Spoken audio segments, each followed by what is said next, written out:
对南港到基隆的基隆捷运，这总经费爱696亿，进前针对基隆爱负担的部分有引起争议。行政院副院长陈文灿在去到实际考察了后，有表示，考虑到这基隆的财务能力，会设这捷运开发基金。基隆市政府只需要伫9年的工期变17亿，基隆捷运呢，按算伫咧2032年10月要来完工通车。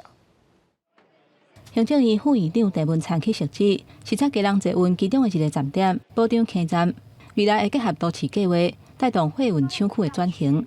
基隆捷运总经费有到696亿8900万，由南港到北岛有15.6公里长，会有13个车头，下过800基。不过基隆市政府的负担额为17亿压悬到53亿，市长赵国良捌因为安尼甲中央对徛。针对这点，陈文灿提出2大解放，包括设立捷运开发基金。基隆市政府只要伫9年的工期变17亿，每一年差不多2亿，也有调降地方的分配款的比例，让基隆捷运的负担降到原来的水准。那差额的部分用捷运建设基金，另外中央的这个补助款跟地方的分担款的比例也会略微调降。让这个捷运可行。对财务状况没有办法顺利解决的状况，他给我们指示了一条非常清楚的路。那事实上，基隆市政府也已经在动了，我们交通处也成立捷运办公室。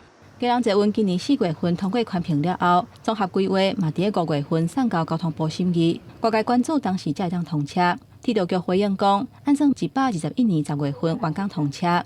路政部长林佑昌讲，基隆捷运会予大台北首都款的路网更较完整，带动基隆河国廊带建设，增加就业机会。基隆市府即马就要起鼓，甲都市计划配套做好，成立捷运工程团队。